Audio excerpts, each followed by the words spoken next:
Hello everyone, my name is Ayesha M Fathima. I am a final year architecture student from Mysore School of Architecture. My architectural thesis project is architecture's response to digital art, moving to a new canvas. Art is a signature of civilization. Jean Bellis. Throughout centuries, the definition of art was utilization of skill. As a result of knowledge and practice, the definition of art has changed throughout time and history in different cultures. In the perspective of history of art, art has existed for almost as long as humankind, not to forget that it was human narrative that brought light on believing in human settlements. Artists have pushed boundaries of art through creativity and vision, traveling through various art movements. It was during this time art emerged as a tool for social, political, and cultural expression.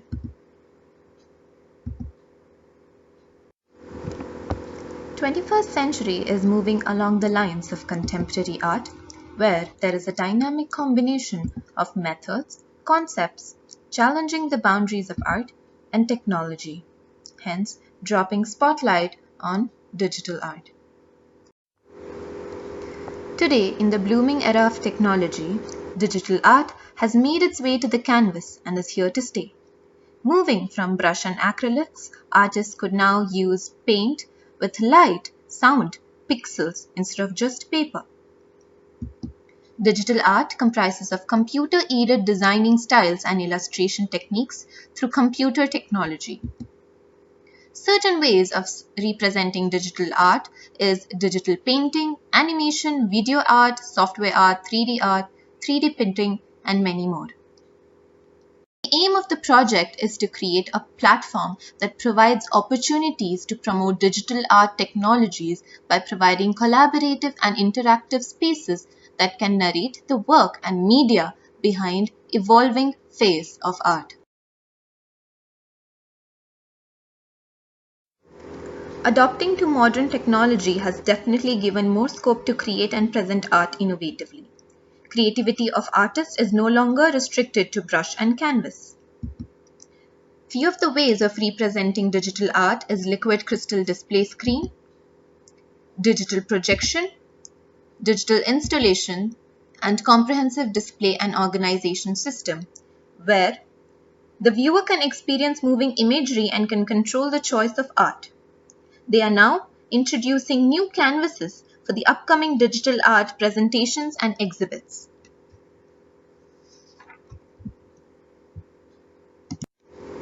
In order to understand what kind of architectural knowledge one should possess in order to address such an evolution in art, here is a case study on world's first digital art museum. Mori Building is the first digital art museum in Japan, which was unveiled in 2018. It is located in one of the most popular travel destinations in Tokyo and is in one of the most tourist hotspot destinations. It is a 10,000 square meter space which uses 520 computers, 470 projectors. It uses software, 3D modeling, and sensory technology. There is no designated path for the visitors to follow, hence it is a museum without map. The artworks here are constant motion, moving and adding to the surroundings interactively. The idea of the artwork is to keep moving and keep the people stationary. It tries to achieve relationship between human and nature through art. It basically symbolizes Japanese culture and nature's configuration in the making. It includes free-flowing design where there is no particular path to be followed for the visitor. It uses digital installation as a concept to the space.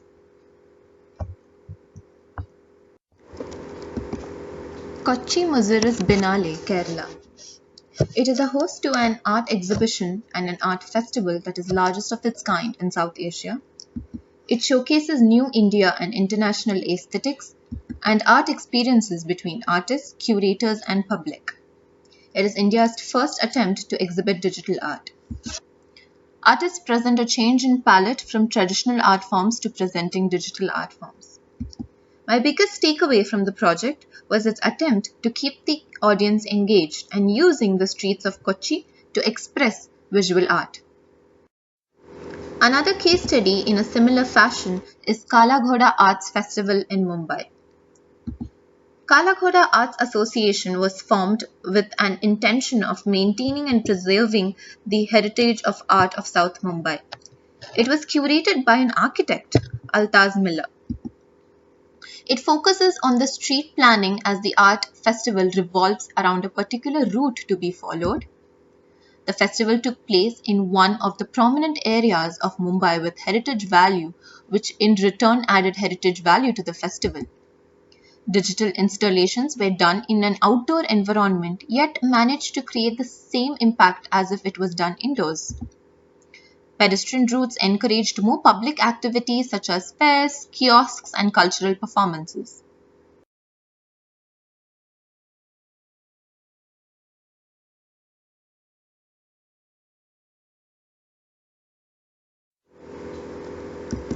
The site selection was done in the capital city of Karnataka state and one of the metropolitan cities in India, Bangalore. Bangalore is trying to improvise its image of being more than just a Silicon Valley city. Bangalore is leaning towards emphasizing art and culture by conducted crowd entertaining events. Bangalore's attempts are evident that they are bringing art revolution in the city by painting its city red in literal senses. Here are some examples where Bangalore has tried to incorporate art in its lifestyle and its architecture. Karnataka Chitrakala Parishath is an art complex operating in Bangalore from the mid-60s as the leading center for visual arts. It's a landmark for visual culture in the city and state. It is located in the heart of Bangalore city. It is a tourist hotspot and a center for visual arts which gathers artists all around the world. Karnataka Chitrakala Parishath is surrounded with buildings with historical importance. Hence, the timeline of the buildings show that how it inculcated the architecture of that period. The difference in these pictures is of 10 years where they prove that they are ready to adapt change based on the year it's been modified.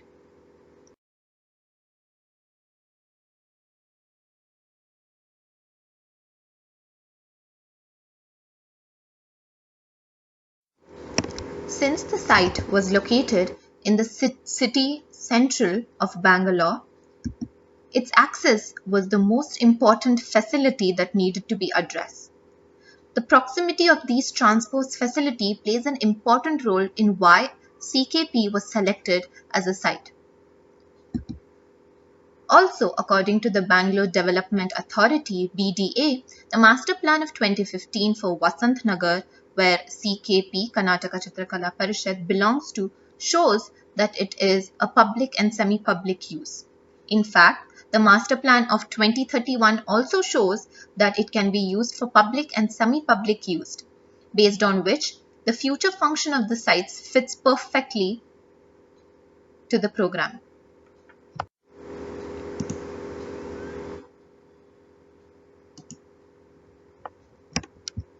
The immediate neighborhood of Karnataka Chitrakala Parishath consists of both commercial as well as residential complexes. There are parks and green spaces which are accessible by the residents. The inner pathways promote more pedestrian movement than vehicular movement. They restrict the vehicular movement only towards the main road. The built fabric around CKP is so dense in relation to the open spaces. But there is one open space which is Bangalore Golf Club. Therefore, the area is blended with all types of land uses, making the site more flexible for the choice of program. Karnataka Chitrakala Parishath is an art complex. It has a total site area of 4 acres.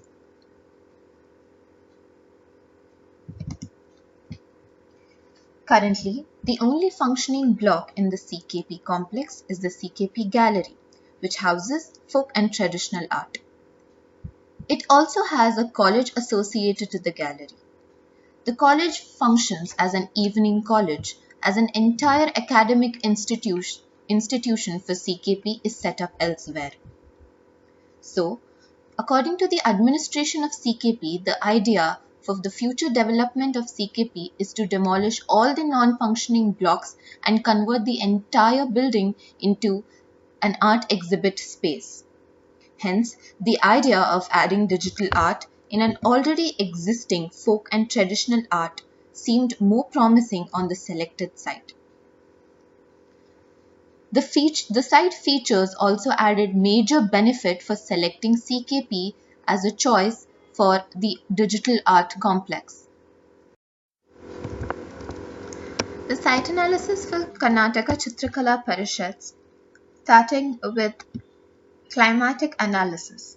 So the sun path direction is from northeast to southwest, and the wind direction is also from southwest, hence making southwest both most critical and also most useful side of the site. One of the most prominent features of the site are its site contours. The site consists of numerous rocky contours. The contour interval is 1 meter rise, and with the width of 100 meters, it rises up to 17 meters in height. The built components of the site are usually placed on the southwest corner of the site, leaving the extremely contoured site untouched. The site has surrounded itself with trees and green areas, due to which the huge foliage shades the site and also gives informal parking at the surface level. Karnataka Chitra SANTHE is an art festival which is hosted by CKP for art enthusiasts. Karnataka Chitra SANTHE is held by tradition on every Sunday of the new year. The entire neighborhood is converted into an open art gallery. The intermediate lanes are all made pedestrian routes and used as display stands. Santhe is a time where they bring out galleries and museums to open streets for various audiences. The residential zones around CKP also help promote the festival by letting their compound walls being used as display stands. They also make use of the pedestrian walkways for art display. Hence, they utilize the entire road just for pedestrian movement. Understanding the primary function and its connection to the user group is the important decoding to design. The important primary functions were Digital Art Museum, CKP Gallery, which already had folk and traditional gallery, the exhibition spaces, workspaces for professional artists, academic spaces that cater for the learning of digital arts and graphic arts, administration center, services, and their primary users will be visitors, students, professional artists, college visitors, service staff, faculty, and administration staff. A matrix chart was done for both of these to align and see which member and which function have full access to each another. Hence, such a matrix will give the circulation diagram for each space. The tourist number makes someone understand the scale of each space and the quantity requirements of these spaces. As there are numerous contours which rise up to 17 meters and also due to the restriction on the ground area, the functional requirements had to be sorted by treating the contours differently based on what function stands on what contour. Certain functional requirements, such as parking, needed to be brought down below the ground level. Hence, the idea was to target the contours with maximum space and only excavate those portions to achieve basements. Leveling. Leveling the contours for circulation, especially near the entry and exit points, either by dropping the levels to the contour points or by raising them.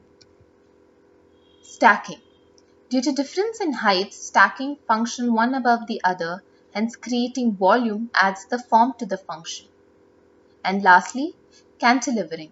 In order to achieve better viewpoints, functions are cantilevered. Also, due to extreme change in slopes, cantilevering helps avoid those contours.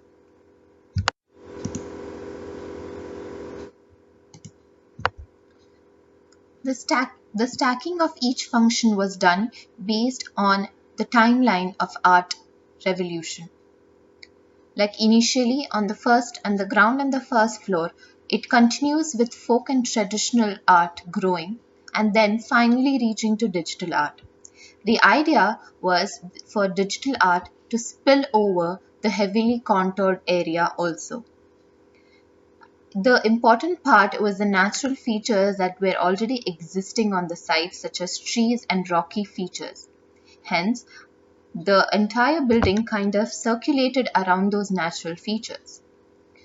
For spaces, for open spaces and for academic spaces, southwest winds were the most important and the useful winds for such spaces.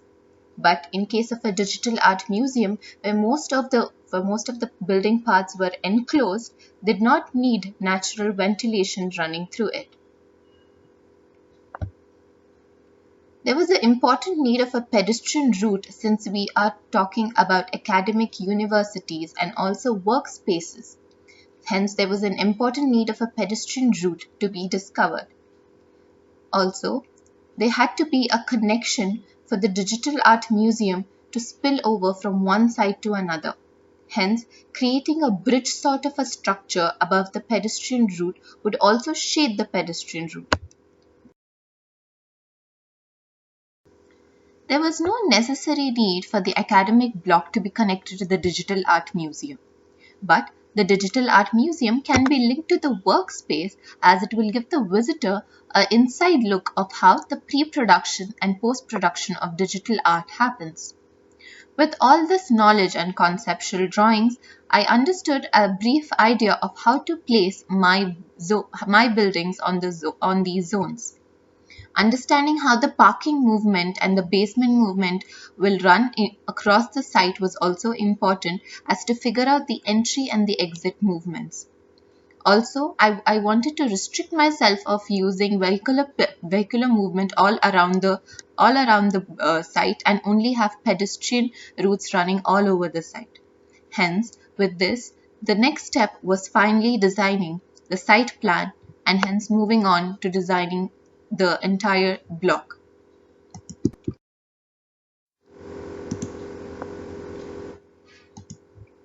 The main concept of the site plan was to retain the contours as much as possible along with its natural features like trees and rock and make sure to have built around these natural features and along the contours. The placement of the blocks were based on the user movement. The entry and exit to the site was purposefully selected on the lower side of the site as the contours were progressing towards the north. Hence, this position was the best suited for both the entry and the exit to the site. The idea of the placement of the blocks revolved around courtyards. The idea was to have barrier-free design in spite of having to be dealing with a lot of contours. Hence, using ramps helped me to solve the problem and also create a better experience and a rather extended experience. On the southwest corner of the site, where the southwest winds were also directioned, I placed the academic block along with the discussion spaces and canteen facility. Along the rear end of the site, a service yard was also provided with transformer facility which was adjoining the service route. So basically the rear end of the site was strictly for students and professional artists who were using the workspaces. and hence no visitors were allowed in the rear end side of the site. By this, does not only increase more productivity to the students, it also retain their privacy. Having open discussion spaces along with eatery also makes it more comfortable and more relaxing. Hence, the entire southwest side of the site is completely oriented towards the students and towards the professional art.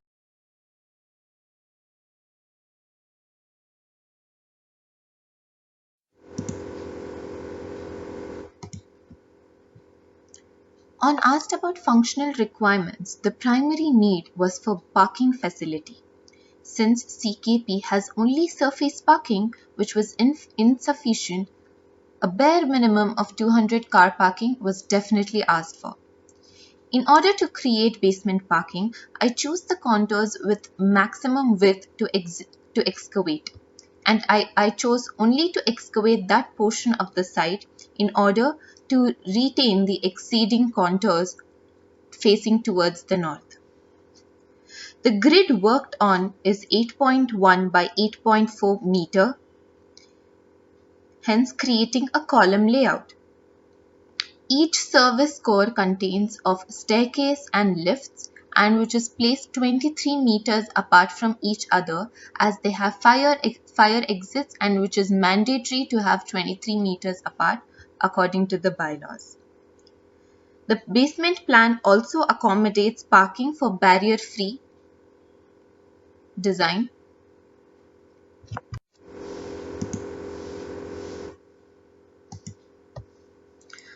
A welcoming entrance promenade was designed in order to make a welcoming entrance and also to create the first impression of the visitor.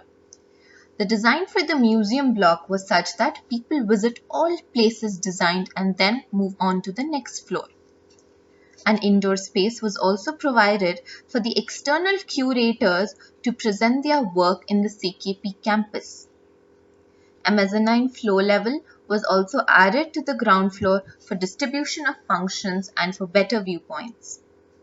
The service core mentioned in the basement plan continues till the topmost plan, making it easier for the services to be assembled. The administration was placed on the ground floor, which acts as a space of commonality for both the museum and the academic block. At the same time, admin was also needed at the ground floor in case a new student enrolls to the campus. It would be easy to look around the museum block along with watching the academic block. In case of students, a designated pathway was designed such that the retaining walls for the contours can be used for graffiti and wall art and increase the part of their learning environment. As the contours are rising towards the northeast side, the functions are also added up in the same fashion. The ground floor becomes the only link where the museum and the academic block are linked. In the above floors, there is no requirement of the academic block and the museum block. Using the ramp, one comes from the ground floor to the first floor. In this floor, the floor plate is segregated based on the type of art being presented. The division of art spaces is such that it follows the timeline of art. Hence, first comes folk and traditional art spaces. Here, the art is hung on walls and on panel boards for display. The sculpture art uses the floor space to be displayed. The academic block has stepped fashion of seating arrangement and a curved learning canvas. Since the classes taught are all digital courses and the class will be smart classes, hence having a curved circular canvas increases visual optimal angles.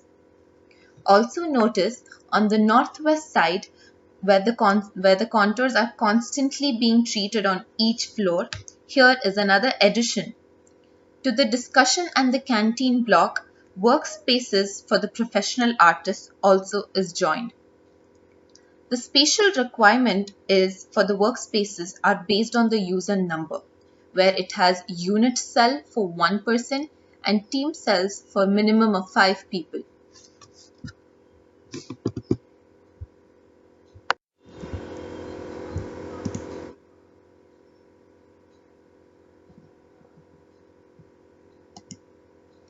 Coming to the second floor, which is entirely dedicated to digital art technology, one can experience the pre-production, the production, and the post-production of digital art. They can experience digital art through various different spatial arrangements. Labeled number 5 shows the ceiling area from where the art is hung, with the help of steel cables attached to steel beams, better seen in the section. Here, the art types are presented through different mediums of display, from ceiling through wall and even floor. At number 12, the art is curated on a circular dome, hence called the ceiling art experience. As the floor plates have finally risen up to the top portion of the northwest contour, it connects like a bridge. Hence, from one side of the site, the visitor ends up to the highest point of the contours. The medium of art is still constantly being changed. Here, the art is projected on to the water body from a ceiling, creating an abstract art formation. After finally having a tour of how digital art is displayed, the visitor gets a chance to have a sneak peek into the workspace where there are 3D labs and 3D printing machines. Such spaces can also help one's interest towards digital art. After all of that comes the longest ramp ride, which opens up to an open fair exhibit, which will be conducted along the natural settings of trees and rocks, making the space capture-worthy. Using the ramp, one comes down to finally to the pedestrian pathway. One more additional feature in the plan is that there is another ramp which will get you to the rooftop of the building.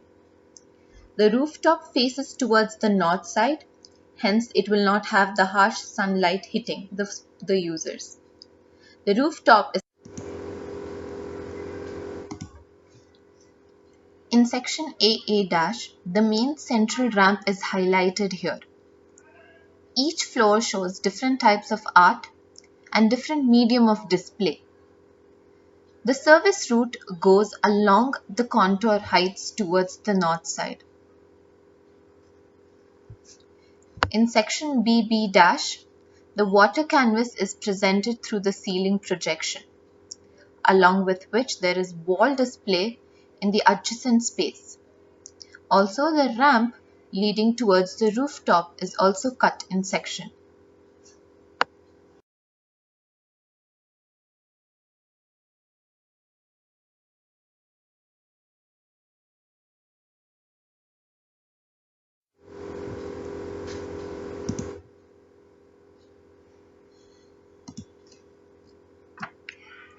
In section CC-, the mezzanine floor and the ground floor rises up to 2.5 meter, whose roof again gets lifted on the above floor.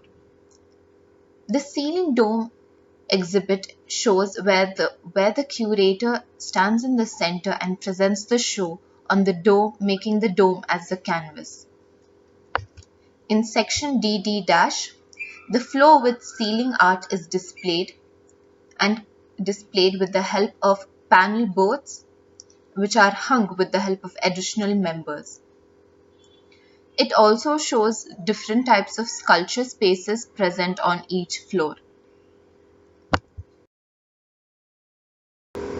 Hence, to conclude, the idea of the building is for it to blend with the context and making it compatible with the other fields of art where digital art is just an extension to already existing art. Thank you.